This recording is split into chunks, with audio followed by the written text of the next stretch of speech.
देखिए बेटा, अभी इस चैप्टर के अंदर हमारा फर्स्ट चैप्टर चल रहा है ये, ठीक है। इसके अंदर अभी हमने जो कंप्लीशन करी है, चीजें कंप्लीट करके हटे हैं, उनके बारे में पता करते हैं। चैप्टर था हमारा Indian economy on the eve of independence, की कब हमें आजादी मिली। तो पहला टॉपिक हमने इसमें ये डिस्कस किया था कि आजादी से पहले का भारत किस तरीके का था। फिर दूसरे स्टेप में हमने ये क्लियर करा कि इसके अंदर 1947 पे एग्रीकल्चर कैसा था, इंडस्ट्रीज कैसी थी, फॉरेन ट्रेड कैसा था। थर्ड पॉइंट में हमने डिस्कस किया था लास्ट क्लास के क्या, कि एग्रीकल्चर सेक्टर किस तरीके का था, ठीक है। अब एग्रीकल्चर के बाद जो हमारा नेक्स्ट स्टेप आता है बेटा, वो नेक्स्ट सेक्टर आता है क्या हमारा यहाँ पे, इंडस्ट्रीज आता है। क्या आता है हमारा यहाँ पे, ये इंडस्ट्रीज। तो अगर आप इंडस्ट्रीज की बात करें तो इंडस्ट्रीज बेसिकली क्या है, एक प्रोडक्शन यूनिट होती है जो अलग अलग चीजों को मैन्युफैक्चर्स करती हैं। अलग अलग तरीके की इंडस्ट्रीज पाई जाती हैं हर इकोनॉमी के अंदर, ठीक है।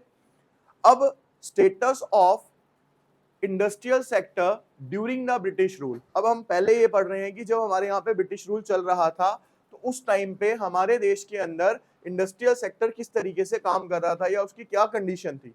देखो बच्चे, कहता है कि इंडस्ट्रियल सेक्टर में India could not develop a sound industrial base under the colonial. मैं बार बार बता रहा हूं जिनको नहीं पता, कॉलोनियल का मतलब होता है बेटा यहाँ पे ब्रिटिश रूल। कॉलोनियल का मतलब क्या होता है यहाँ पे, British rule. Due to the following reasons, कहता है जब तक ब्रिटिशर्स हमारे देश में रहे, हमारे यहाँ पे इंडस्ट्रियल सेक्टर जो था वो बहुत अच्छे से वर्किंग नहीं था। उसका रीजन समझ लेते हैं क्यों वर्किंग नहीं था। देखिए,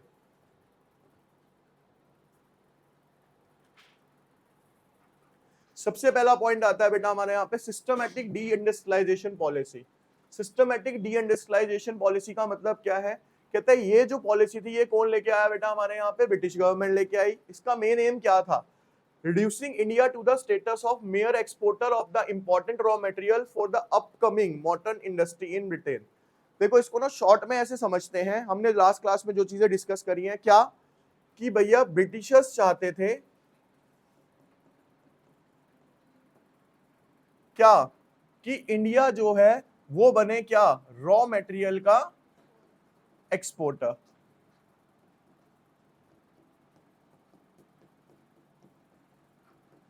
किसके लिए, ब्रिटेन के लिए। बेसिकली होता क्या था, अब क्वेश्चन आपका ये होना चाहिए था कि सर ऐसा क्यों चाहते थे वो, उनका मन क्यों कर रहा था ये सब करने का, रीजन समझो इसका मन क्या था। भाई सीधा सा लॉजिक, यहां से ये रॉ मटेरियल जो था, ठीक है, ये रॉ मटेरियल बच्चे वो यहां से लेके जाते थे किसके अंदर, लेस प्राइस के अंदर, ठीक है। सस्ते दामों में वो हमसे क्या लेते थे, रॉ मटेरियल अपने देश के अंदर ले जाते थे। और उसी रॉ मटेरियल से यहां पे ब्रिटेन के अंदर जाके वो क्या बनाते थे बेटा,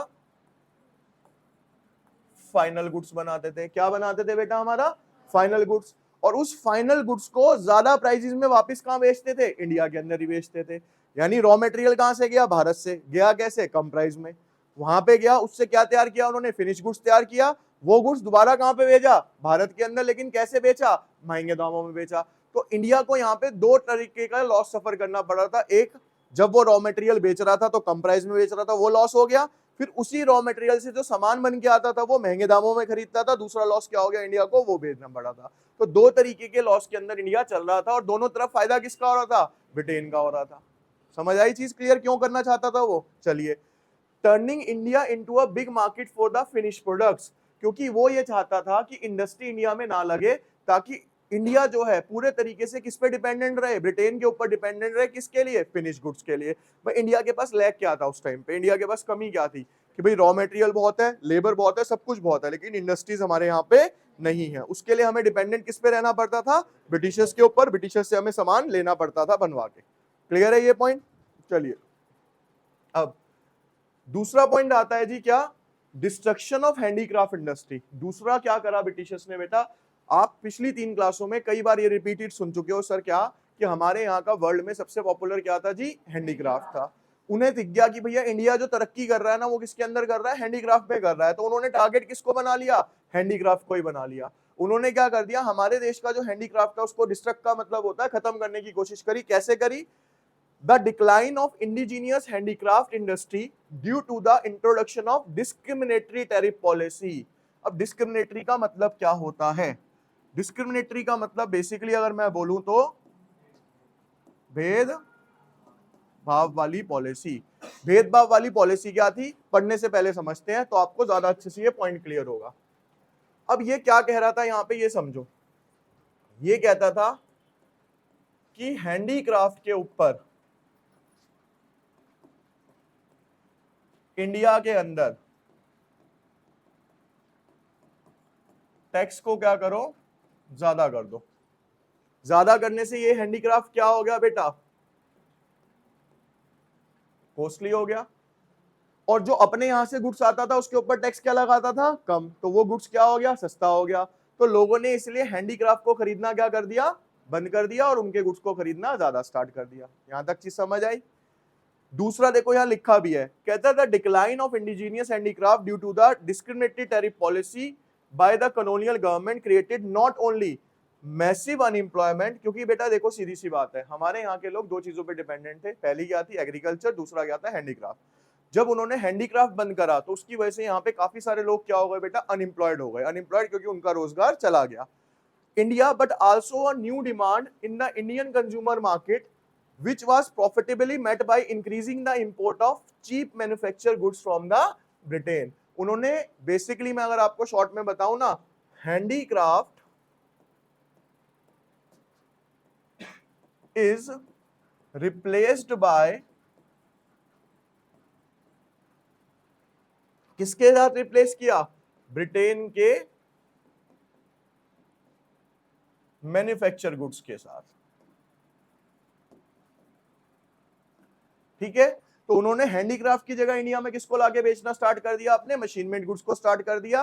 वो सस्ते होते थे उसके कंपैरिजन में, तो अपने इंडियन गुड्स की डिमांड क्या हो गई, कम, और उनके गुड्स की डिमांड इंडिया में क्या हो गई, ज्यादा। इस तरीके से हैंडीक्राफ्ट क्या हो गया बेटा, इंडिया के अंदर खत्म होता चला गया। ठीक है, फिर आते हैं यहाँ पे अब अगले पॉइंट पे,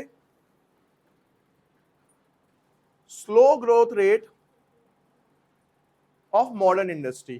ठीक है, हमारे यहाँ पे बेटा जो मॉडर्न इंडस्ट्री थी ना, उसकी जो ग्रोथ रेट थी वो बहुत ज्यादा कम थी। कम कैसे थी, क्यों थी, ये समझते हैं पहले। कहता है in India modern industry started coming up during the second half of the 19th century. 19वीं शताब्दी के सेकेंड हाफ में हमारे यहाँ पे इंडस्ट्रीज आनी स्टार्ट हुई। कहता है but there progress remained very slow या low. Initially these industry confined to, starting के अंदर सिर्फ हम ये काम करते थे बेटा इंडस्ट्रीज के अंदर, क्या, कॉटन और जूट टेक्सटाइल का। तो पूछा भी जा सकता है 1 मार्क्स में कि भैया इंडिया में होने वाला स्टार्टिंग में इंडस्ट्रीज में काम क्या था, तो सर कॉटन और जूट टेक्सटाइल का काम होता था। ठीक है, the cotton textile mills mainly dominated by the Indians were located in the western part of the country, namely Maharashtra और गुजरात। देखो इस चीज को ना याद कर लेना बेटा, क्या, कि सर जो हमारे यहाँ पे कॉटन टेक्सटाइल था वो कहाँ पे था, मेजरली महाराष्ट्र में, और while jute mills dominated by the foreigners were concentrated in Bengal. और जो जूट की मिल्स थी वो कहाँ पे पाई गई, बंगाल में। Subsequently, the iron and the steel industry began coming up in the beginning of 20th century. The Tata Iron Steel Company, TISCO, सबसे पहली कंपनियों में से एक थी, वह सेटअप इन 1900, कब सेटअप करी गई, 1907 में टिस्को को लेके आया गया। A few other industry like sugar, cement, paper, etc. come after the Second World War। तो इस पूरे पैराग्राफ में हमने क्या समझा, पहले ये समझते हैं। इसमें ये बताया गया कि इंडस्ट्रीज की उत्पत्ति कैसे हुई, यानी इंडिया के अंदर इंडस्ट्रीज आई कैसे कैसे। सॉरी, तो बेटा सबसे पहले कौन सी इंडस्ट्री आई, कॉटन और जूट। कॉटन कहाँ पे आई, महाराष्ट्र के अंदर और गुजरात के अंदर। जूट कहाँ पे आई, बंगाल के अंदर। और उसके बाद स्टील कंपनी आई 1907 के अंदर टिस्को के नाम से। क्लियर। अब फिर आता है बेटा यहाँ पे lack of capital good industry. अब यहाँ पे ना हमें ये समझना है सर कैपिटल गुड इंडस्ट्री होती क्या है। देखो बेटा कैपिटल गुड्स क्या होते हैं, पहले उसको समझ लो आप। ऐसी चीजें जिनसे हम आगे चीजों की मैन्युफैक्चरिंग कर सकते हैं, बेसिकली समझना। ऐसी चीजें यानी कि बेसिकली मशीन्स, ये सारी क्या कहलाती हैं हमारी, कैपिटल गुड्स कहलाती हैं। रीजन, क्योंकि इन मशीन्स के थ्रू हम आगे क्या करते हैं बेटा, किसी और चीज का प्रोडक्शन करते हैं। तो capital goods are the goods या capital machinery are the machines from which we manufacture other things, जिससे हम अदर थिंग्स मेंटेन करेंगे या मैन्युफैक्चर करेंगे, वो सारी क्या कहलाएंगी, कैपिटल गुड्स कहलाएंगे। कहता है capital good industry are those industry which can produce machine tool etcetera, यानी वो इंडस्ट्री जो मशीन्स खुद बनाती हैं। ठीक है, जैसे एक एग्जांपल देता हूं भाई, ट्रैक्टर बनाने के लिए भी तो कोई इंडस्ट्री होगी, नहीं होगी, होगी ना। और ट्रैक्टर अपने आप में ही क्या है, एक मशीन है है ना भाई। ट्रैक्टर क्या है, एक मशीन है। ये पैनल लग रहा है, ये क्या है, अपने आप में एक मशीन है। इसको बनाने के लिए भी एक कंपनी है। तो जो इसको बनाने के लिए एक कंपनी है बच्चे, वो कौन सी गुड्स इंडस्ट्री होगी, कैपिटल गुड इंडस्ट्री कहलाएगी। क्या कहलाएगी वो, कैपिटल गुड। ठीक है, कहते हैं British rule there was hardly any capital goods industry to promote further industrialisation in the India. लेकिन ब्रिटिशर्स के होते हुए ना इंडिया में बेटा उन्होंने एक सिंगल यूनिट भी कैपिटल गुड इंडस्ट्री की नहीं लगने दी। उन्होंने, ब्रिटिशर जब तक हमारे देश में रहे हैं, उन्होंने हमारे यहाँ पे एक सिंगल कैपिटल गुड इंडस्ट्री नहीं लगने दी। रीजन बताएगा कोई, डेवलपमेंट ना हो जाए। एक एक करके हैंड रेस करा करो, फिर बोला करो। हाँ जी, इंडिया, वैलिड पॉइंट है। पहला पॉइंट सर, डेवलपमेंट ना हो सके। दूसरा सर कि इंडिया जो डिपेंडेंट रहे किसके ऊपर, ब्रिटेन के ऊपर ही डिपेंडेंट रहे। 2 पॉइंट और,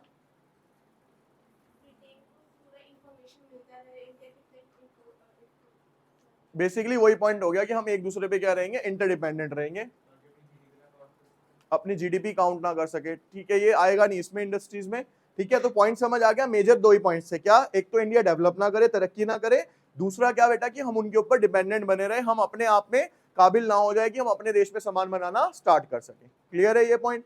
चलो, इसके बाद आता है बेटा यहाँ पे इनएडिक्वेट इंडस्ट्रियल ग्रोथ। देखो क्या लिखा है यहाँ पे,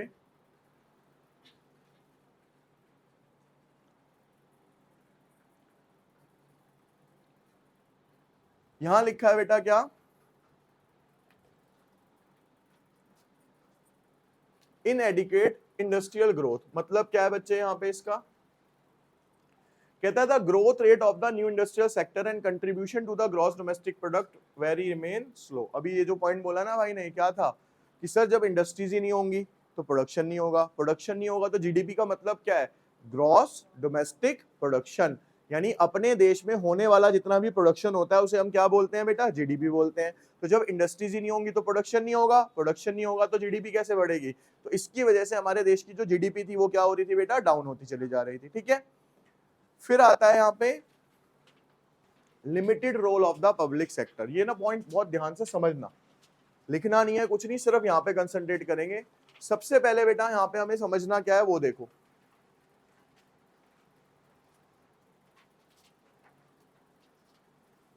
देखो यहां बोला limited role of the public sector. जिनको नहीं पता,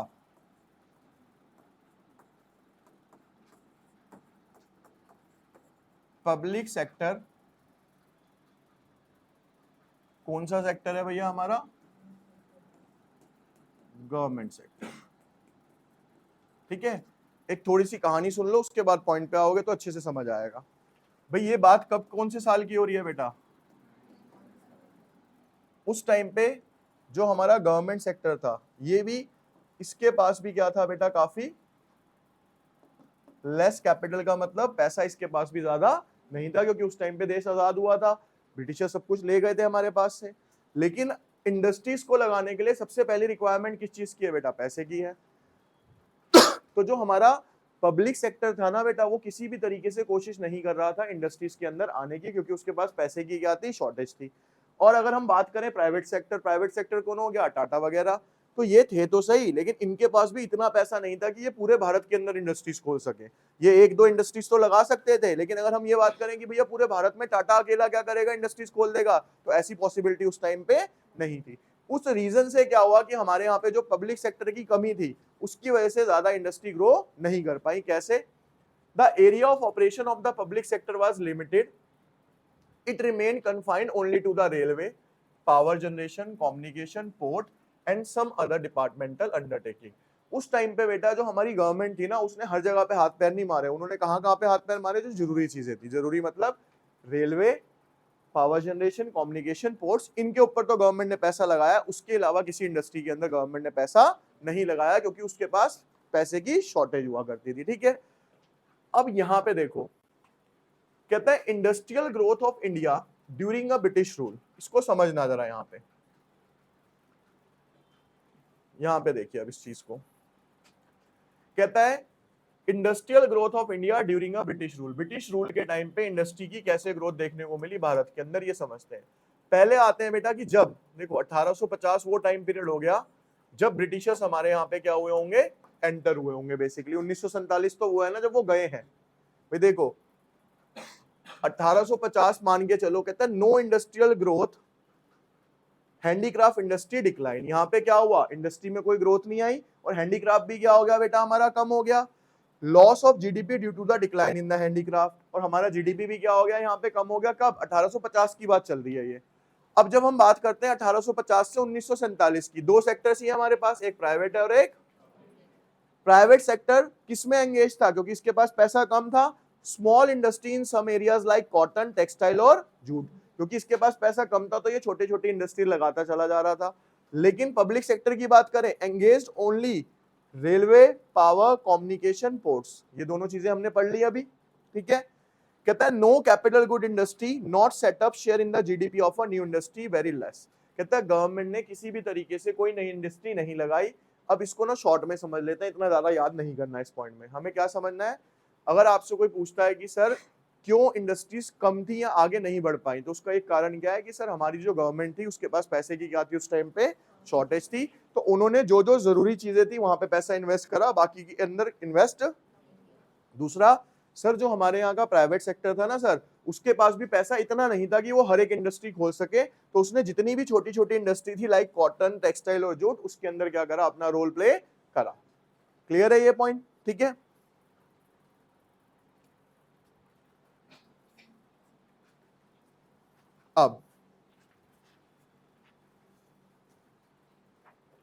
अब यहां से स्टार्ट होती है आपकी बेटा इसकी प्रैक्टिस शीट, ठीक है।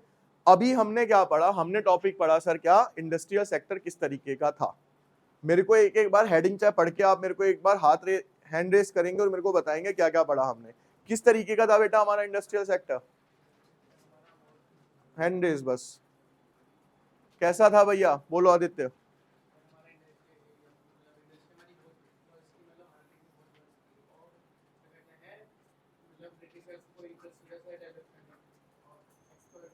ठीक है, बेसिकली ब्रिटिशर्स हमारी इंडस्ट्रीज को आगे नहीं बढ़ना देना चाहते थे, वो हमारे देश को क्या कर रहे थे, एक्सपोर्ट, मतलब बेसिकली एक्सप्लॉइट कर रहे थे। आप बताओ बच्चे। Lack of capital goods, capital goods क्या होते हैं बेटा, नहीं नहीं, कैपिटल गुड्स क्या होते हैं सोचो।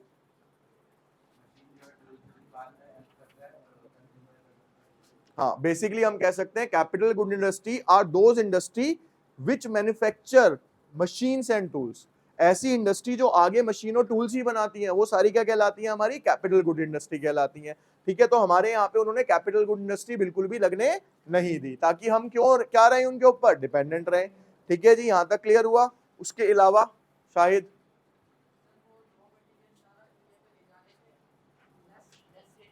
बिल्कुल परफेक्ट, वो हमारे यहाँ से वो क्या चाहते थे बेटा कि इंडिया जो है वो एक्सपोर्टर बने किसका, रॉ मटेरियल का, और इंपोर्टर किसका बने, वो फिनिश प्रोडक्ट्स का, जो कि ब्रिटेन से बनके हमारे देश के अंदर आते थे। क्लियर है, और कोई पॉइंट बोलो बेटा।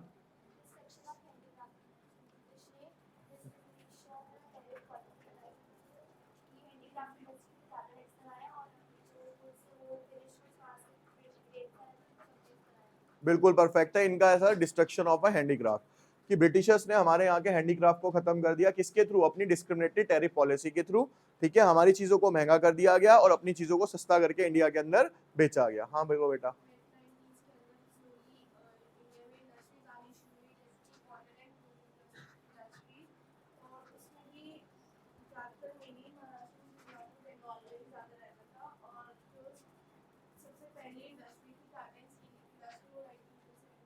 बिल्कुल ठीक है। क्या सर, कि हमारे यहाँ पे कुछ ही इंडस्ट्रीज आई जिसमें कॉटन और जूट थी। कॉटन महाराष्ट्र और किसके अंदर थी, गुजरात के अंदर थी, और जो जूट की थी वो कहाँ पे थी सर, बंगाल के अंदर थी। उसके अलावा टिस्को आई 1907 के अंदर हमारे भारत के अंदर।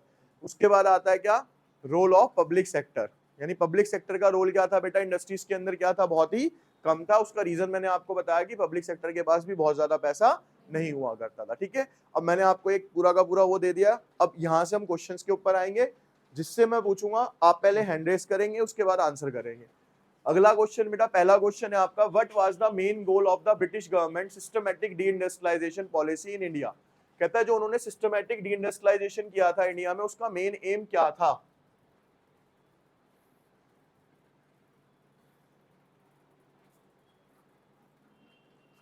हाँ बोलो भैया। सी। ठीक है, उसका मेन एम क्या था बेटा? कि वो इंडिया को क्या बनाना चाहते थे अपने लिए? मैन्युफैक्चर गुड्स की क्या बनाना चाहते थे? मार्केट बनाना चाहते थे। कि उनका मानना यह था कि हमारा सारा सामान कहां पे बेचा जाए? जाके भारत के अंदर बिके। ठीक है, चलो अगला question. What impact did the decline of indigenous handicraft industry have on the Indian economy during the British rule? कहता है जब हमारे देश का हैंडीक्राफ्ट कम हो गया, उसकी वजह से हमारे यहाँ के ऊपर क्या इंपैक्ट पड़ा? बोलो परी। ए, रिड्यूस्ड अनएम्प्लॉयमेंट, गलत। D, increase import of the British manufactured good, कि हमारे जो मैन्युफैक्चर गुड्स थे, कहता है increase import of the British manufacture good, क्योंकि बेटा हमारे यहाँ पे क्या हुआ, एक तरीके से खत्म हो गए, तो हमारा क्या हुआ, फिर बाहर से हमने चीजें क्या करी, खरीदनी ज्यादा स्टार्ट करी। अगला, when did modern industry began to emerge in India during the British rule with a focus on cotton and jute textile? बिल्कुल ठीक है सर, 19th सेंचुरी के अंदर हमारे यहाँ पे क्या हुए थे। ठीक है, उसके बाद आता है बेटा यहाँ पे, What is the significance of capital good industry in industrialization? कहता है क्या इंपॉर्टेंस थी कैपिटल गुड इंडस्ट्री की इंडस्ट्रियलाइजेशन पॉलिसी के अंदर? B, sir it produces machinery tools for the industrial production. इसका काम क्या था? आगे मशीन्स को प्रोड्यूस करना, किसके लिए? इंडस्ट्रियल प्रोडक्शन के लिए। ठीक है, चलिए अभी ये वाले क्वेश्चंस नहीं करेंगे, प्रैक्टिस शीट के पहले एमसीक्यू करते हैं हम। ठीक है, फिफ्थ पे आइए। कहता है what was the role of public sector in British India industrial development? कह रहा है पब्लिक सेक्टर का क्या रोल था हमारे यहाँ पे बढ़ाने का? हाँ जी बोलो बेटा पीछे। See, sir it was limited to the railway, power generation, communication and, बिल्कुल परफेक्ट है। ठीक है, तो यहाँ से आपने जितना ऊपर पढ़ा वो आपका क्या हो गया, अब यहाँ पे पक्का है। पढ़ोगे घर पे जाके एक बार और देख लोगे तो बिल्कुल hand to hand complete side हो जाएगा फिर आपका। ठीक है, चलिए अब इसके बाद आते हैं बेटा हम किसके ऊपर, यहाँ पे status of foreign trade during the British rule. चलिए अब हम आते हैं इसके लास्ट, हमने तीन चीजें पढ़ी थी क्या? एग्रीकल्चर, इंडस्ट्री और फॉरेन ट्रेड। तो हमने एग्रीकल्चर कंप्लीट कर लिया, इंडस्ट्रीज कंप्लीट कर ली, अब क्या बचा हमारा? Foreign trade. अब फॉरेन ट्रेड को और अच्छे से समझते हैं बेटा, क्या है? कहता है India was well known exporter to the finish goods. देखो यहाँ पे सीधा सा लिख देता हूं मैं, यहाँ पे एक चार्ट सीधा, इंडिया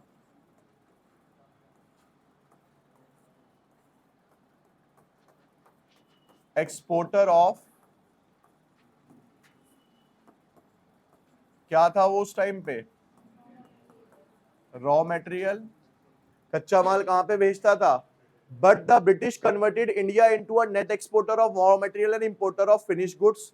और यहां से उल्टा होता था कि यहां पे ये ब्रिटेन है, ठीक है, ये रॉ मटेरियल ब्रिटेन में आया, ब्रिटेन ने इससे क्या बनाया बेटा? फिनिश गुड्स बनाया। ठीक है जी, और इस फिनिश गुड्स को ब्रिटेन ने क्या करा बेटा? आगे वापस किसको बेचा? इंडिया को बेचा। ये जो रॉ मटेरियल का एक्सपोर्ट हुआ ये क्या हुआ? लेस प्राइस पे हुआ। किस पे हुआ? और ये जो यहाँ पे इंडिया के पास आया ये किस प्राइस पे आया बेटा? हाई प्राइस पे आया। समझ आ गया क्या प्रोसेस है ये पूरा का पूरा? ठीक है, सस्ते दाम में खरीदो, महंगे दाम में वापस बना के बेच दो। ठीक है, चलिए अब यहाँ पे लिखा है, देखो यहाँ पे सारी चीज आपको एक्सप्लेन कर रखी है। कहता है exporter of raw material and importer of a finish goods. कहता है under the colonial rule, again British rule हो गया ये बेटा आपका, यहाँ पे British rule, India become an exporter of a primary product such as, क्या क्या हम एक्सपोर्ट करते थे? Raw silk, cotton, wool, sugar, indigo, jute etcetera, and importer of a finish consumer goods like cotton, silk, woollen clothes, capital goods like light machinery in our global economic. Consumer are used to seeing products from every corner of the world in their local grocery store and retail shops. हो क्या रहा था देखो बेटा, आज समझो, आपसे ना एक क्वेश्चन है प्रैक्टिकल इस चैप्टर से रिलेटेड है। आज प्रेजेंट जो सिनेरियो चल रहा है 2024, आज क्या स्थिति है इंडिया की? आज क्या कंडीशन है? क्या आज भी हम बाहर की चीजें खरीद रहे हैं या नहीं खरीद रहे हैं?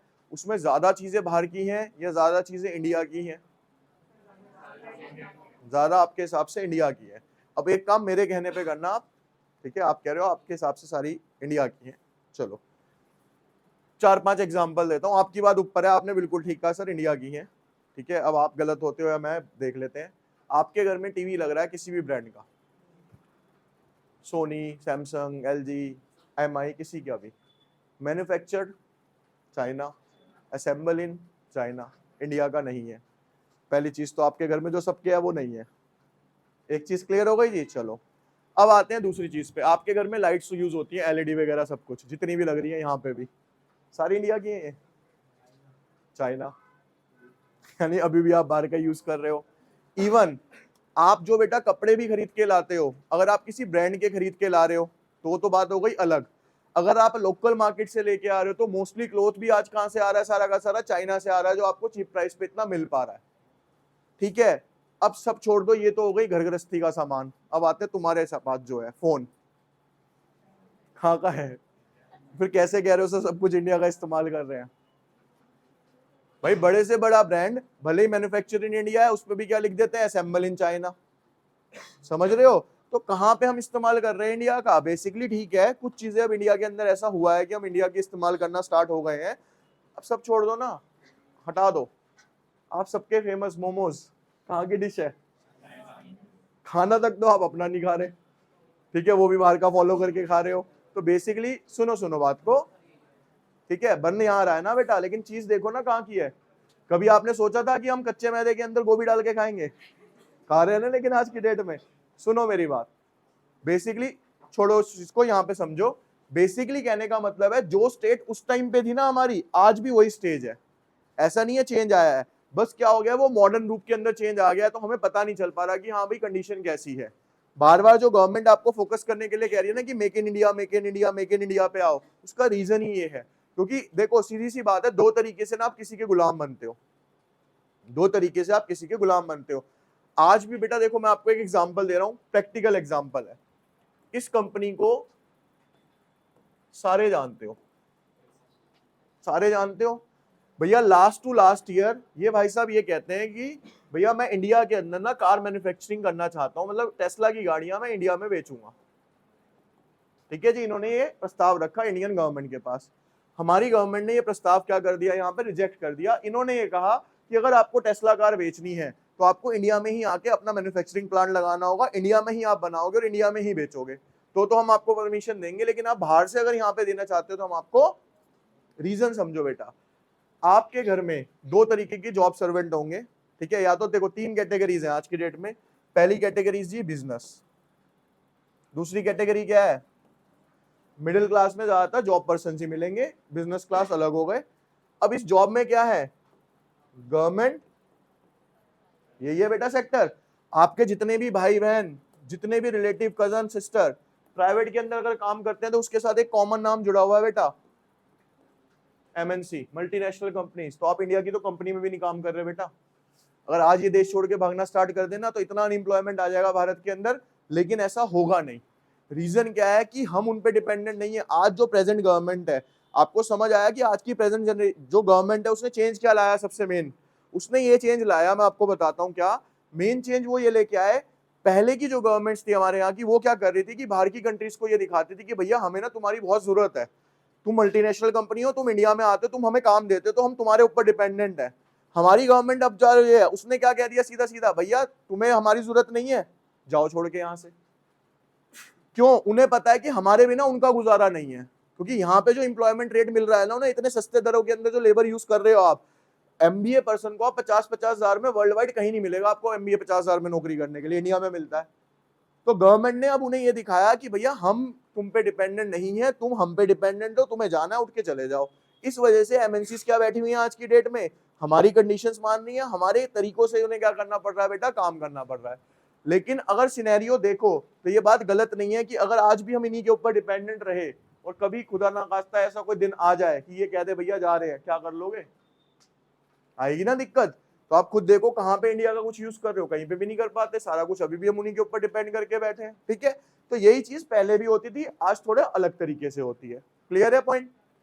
चलो अब देखो क्या लिखा है, कहते हैं दीज, यहाँ पे भी ना ये चीज लिखा है, देखो आप सब छोड़ दो, आपने भी एक चीज बोली ना भाई, आपने जो सारी चीजें बोली ठीक है, आप घर पे जाना, ठीक है, घर पे जाके जो भी आप डेली चीजें यूज करते हो, साबुन, फेस वॉश, सर्फ, कपड़े धोने के लिए जो भी आप लिक्विड्स यूज करते हो, यूज करना, उस पर कंपनी देखना और गूगल पे सर्च करना, आपको पता चल जाएगा आप कितना इंडिया का सामान यूज कर रहे हो। समझ रहे हो, कुछ नहीं यूज होता, नाम के लिए होता है, 60-70% सब विदेशी यूज करते हो आप, कहीं ना कहीं कोई इंटरनेशनल ब्रांड ही है जो आपके स्टोर्स के अंदर या यहाँ पे काम कर रहा है, ठीक है। तो यहाँ पे भी वही चीज समझाई है, कहता है दीज ओवरसीज प्रोडक्ट्स और import provide more choice to the consumer and because they usually manufacture more cheaply than any domestically produced equivalent, import help consumer। ऐसा हुआ क्यों? इसका रीजन है बेटा कि चाइना, देखो हुआ क्या यहाँ पे, चाइना कैसे जीता या कैसे बढ़ा, उसके पास ना बहुत बड़ी अच्छी टेक्नोलॉजी है, लेबर बहुत ज्यादा है। आज आप चाइना की जो लड़ी है जो दिवाली पे आप लगाते हो वो 30 रुपए की आती है बेटा, कई बार 50 रुपए की आती है, पूरी की पूरी 30-15 मीटर 10 मीटर की एक लड़ी आ जाती है 30-40 रुपए में। इंडिया के अंदर इतने की तो आपकी तार भी नहीं आएगी, अगर आप 10 मीटर तार ले लोगे ना ऊपर से नीचे तो 4-5 रुपए मीटर तार है, तो 50 रुपए की तो सिर्फ तार आएगी आपकी। बल्ब अलग हो गए, सॉकेट अलग हो गया, उतने में वो क्या कर रहे हैं, चाइना में बना भी रहे हैं, वहां से आपको एक्सपोर्ट भी कर रहे हैं, और यहाँ वाला दुकानदार बेच के उसमें प्रॉफिट भी कमा रहा है। कितने रुपए में? 30 रुपए में। समझ रहे हो उनका क्या है, कॉस्ट एफिशिएंटली काम कर रहे हैं वो, जिसकी वजह से सारी चीजें क्या है बेटा, सस्ती हो गई। सस्ती होने की वजह से उनकी डिमांड क्या हो गई, मार्केट के अंदर बहुत ज्यादा इंक्रीज होती चली गई, ठीक है। लेकिन क्वालिटी हमें भी पता है क्वालिटी नहीं है, ठीक है। अब इसके बाद आते हैं, when there are too many import coming into the country in relation to export, which are products shipped from that country for a foreign destination, it can distort nation balance of payment। देखो हुआ क्या, basically क्या हो रहा है बेटा आज की डेट में ना, इसको शॉर्ट में समझो, ये सारा याद भी मत करना आप, import is greater than export. हम बाहर से सामान खरीद ज्यादा रहे हैं, अपना सामान बाहर बेच कम रहे हैं। अब इसका नेगेटिव इंपैक्ट क्या पड़ेगा समझना भाई, मैंने 1000 का सामान इंपोर्ट करा और 500 का सामान वहां बेचा, तो अब मैंने उनको पैसे देने हैं या मैंने उनसे पैसे लेने हैं, मैंने उनके पैसे, तो यानी हमारे ऊपर कर्जा क्या होता चला जा रहा है, बढ़ता चला जा रहा है, हमारे ऊपर कर्जा क्या होता चला जा रहा है बेटा, बढ़ता चला जा रहा है, ठीक है। तो ये एक नेगेटिव पॉइंट हुआ हमारा किसका, फॉरेन ट्रेड का। तो बेसिकली शॉर्ट में बता रहा हूं, इतना याद मत करना, फिर कह रहा हूं, फॉरेन ट्रेड में हमें दो चीजें समझनी है कि हम डिपेंडेंट किसके ऊपर है बेटा, फॉरेन गुड्स के ऊपर है।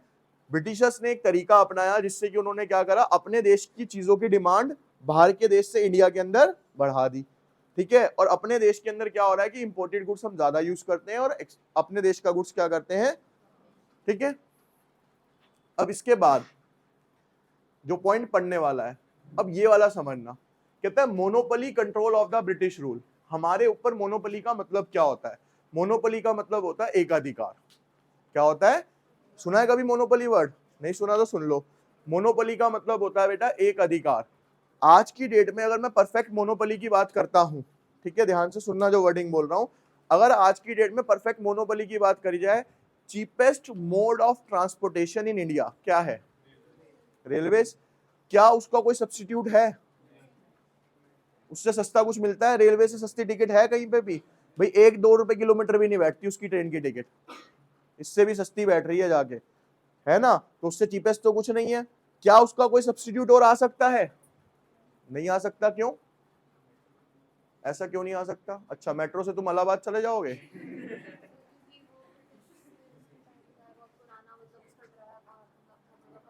इनका कहना है सर बिल्कुल ठीक है, देखो क्या है मैं आपको बताता हूं, मेरे ख्याल से यूके यूएस के बाद ना वर्ल्ड लार्जेस्ट रेलवे ट्रैक जो है यूएस है, सेकंड नंबर पे जो वर्ल्ड लार्जेस्ट रेलवे ट्रैक है वो कहां पे है, इंडिया के अंदर है। लार्जेस्ट रेलवे ट्रैक मतलब जितनी पटरियां बिछी हुई हैं, आप सोचो कितनी रेलवे हमारे यहाँ पे, समझ रहे हो। क्या आज की डेट में रिलायंस कह दे, आप खुद सोचो ना बेटा, कभी दिमाग लगाओ, रिलायंस ने इतने सारे बिजनेस चला लिए, टाटा ने इतने सारे बिजनेस चला दिए, कभी ये नहीं कहा जी मैं रेलवे भी चलाऊंगा, बनाएगा कहां से भाई। 70 साल में जाके इतने ट्रैक बिछे हैं, 70 साल का काम करोगे कैसे, और वो भी तब बिछे जब पूरा क्या होता था, बियाबान जंगल था। आप देखो ना मेट्रो दिल्ली में कैसे निकली है, और ये भी किसने निकाल दी, क्योंकि जापान ने निकालनी थी, तो सड़कें ब्लॉक नहीं हुई और मेट्रो बन भी गई। अगर इंडिया वालों ने बनानी होती, इंडिया वालों देख लेना अब इलेक्शन आ रहे हैं, गलियां खुदी पड़ी हैं, यहाँ एक सड़क डालने के अंदर ट्रैफिक जाम कर देते हैं, उन्होंने पूरी की पूरी मेट्रो बना दी, तब ट्रैफिक नहीं जाम होने दिया। सड़क भी वही थी, रास्ता भी वही था, लेकिन क्या होता है, एक तरीके से काम करने का तरीका था, जापान ने बनाई तो पता भी नहीं चला।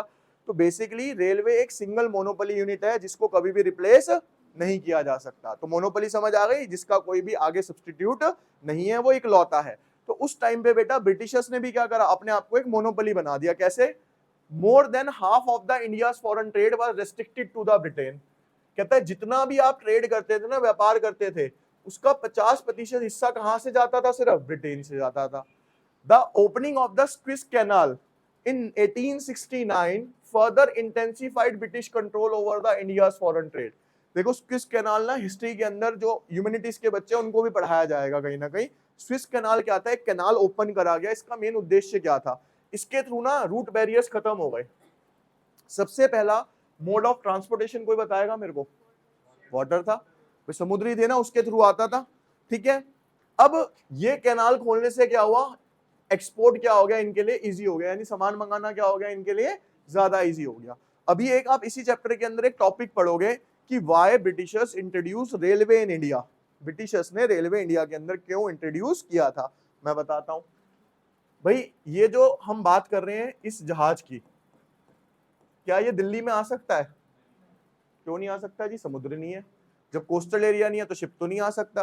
अब ब्रिटिशर्स के सामने प्रॉब्लम क्या आई कि जहां जहां पे कोस्टल एरिया थे वहां पे तो सामान आ जा रहा था।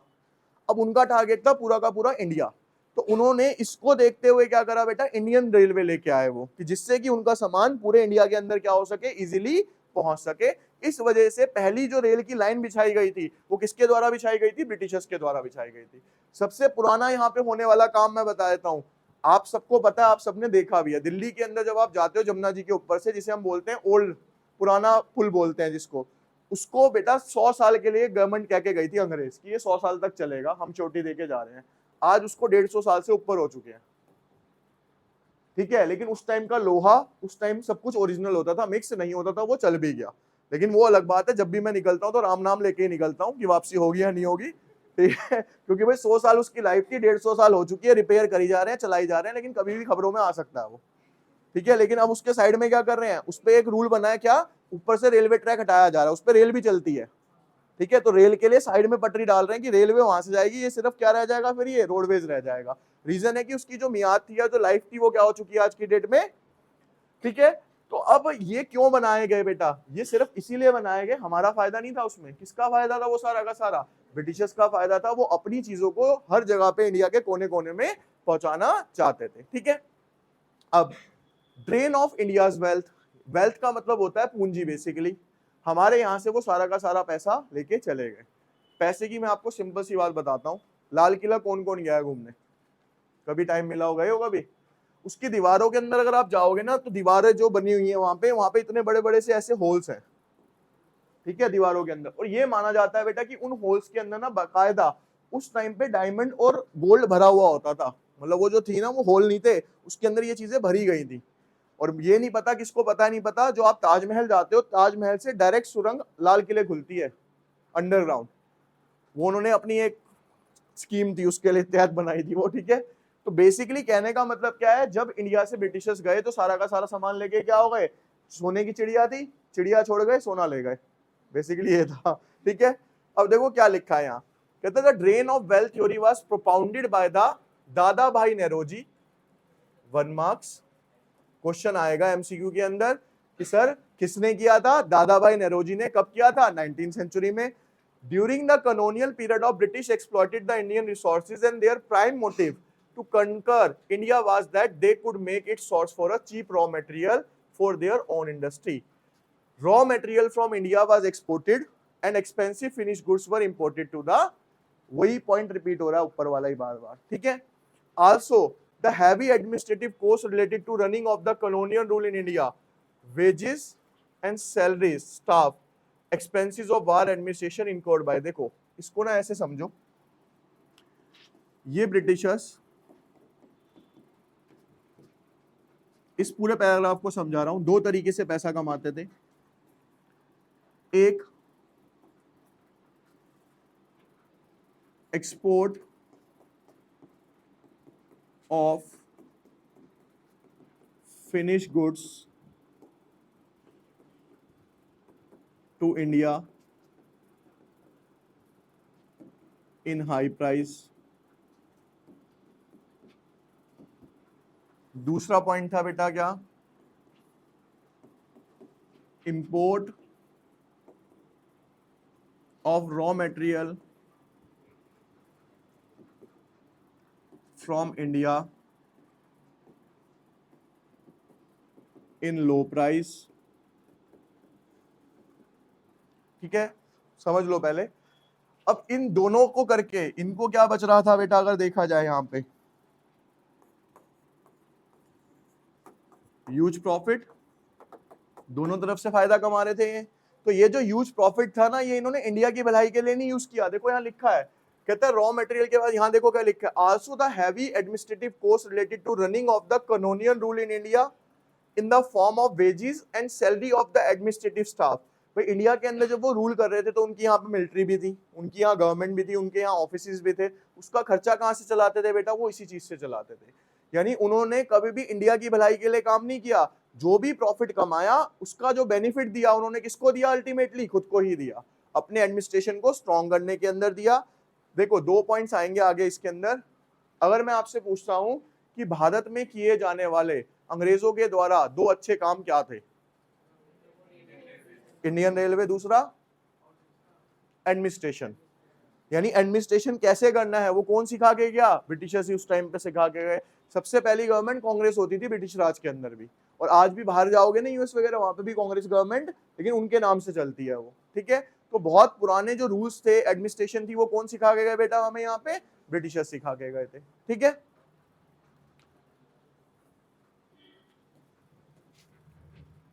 अब बस ये क्वेश्चंस मेरे को बताएंगे फटाफट से आप सब।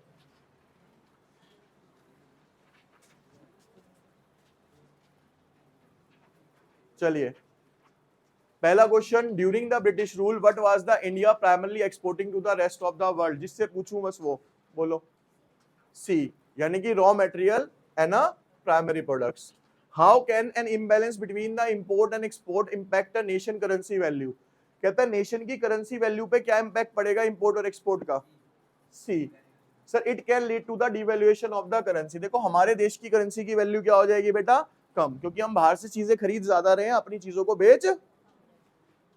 Who propounded the drain of India's wealth theory during the British rule? Harshita, दादा भाई, what was the primary motive behind the British colonial rule in India as per the drain of India's wealth theory? उनका primary motive क्या था आदित्य?